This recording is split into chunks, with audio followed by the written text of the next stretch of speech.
영웅의 이름, 윤봉길 의사.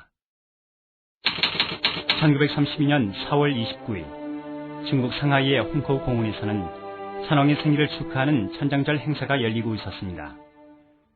경축대 단상 위에서는 일본군 장군들과 상하이 거리민 단장 등이 시계 진행을 지켜보고 있었습니다.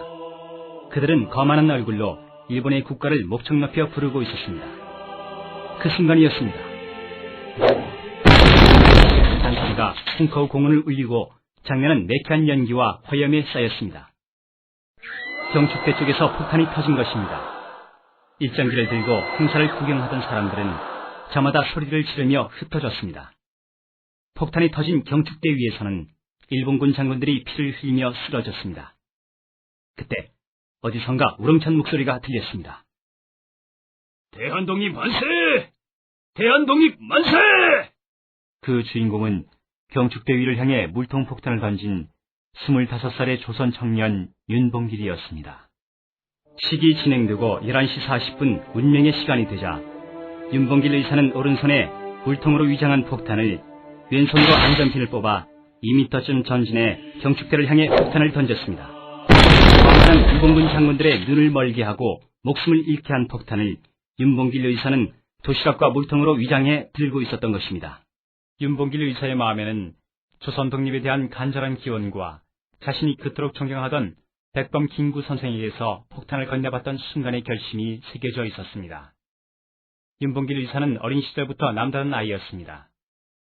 그가 태어난 충남 덕산은 당시 서울보다는 독립운동의 물결이 늦게 퍼진 시골이었습니다. 1929년 청년이 된 윤봉길 의사는 월신회를 만들고 민족 정신과 애국심을 전파하기 위한 농민운동을 계획했습니다. 하지만 일은 뜻대로 되질 않았습니다. 나라를 잃은 땅에서 농민을 인도하기는 불가능하구나. 우선 나라를 찾고 볼 일이다. 윤봉길 의사는 그 이듬해 당시 독립운동의 본거지였던 중국으로 망명했습니다. 중국에서 그는 세탁소 종업원, 야채장사 등으로 일하면서 일본어와 중국어를 배웠고 1932년에 임시정부를 이끌던 백범 김구 선생을 만났습니다.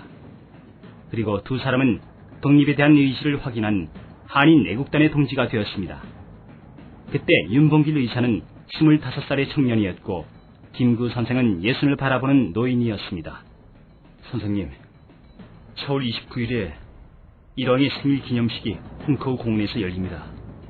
그들은 남의 나라에서 자기 나라 왕의 생일을 자축하려고 합니다. 상하이 사변에서 이끈 것을 세계에 과시하려는 수작입니다. 상해에 있는 일본군 장군들이 빠짐없이 참석할 것입니다. 이런 기회를 놓칠 수는 없습니다. 제게 조국을 위해 목숨을 바칠 수 있는 기회를 주십시오. 김구 선생은 너무나 젊은 윤봉길 의사의 결심이 고마우면서도 마음이 아팠습니다.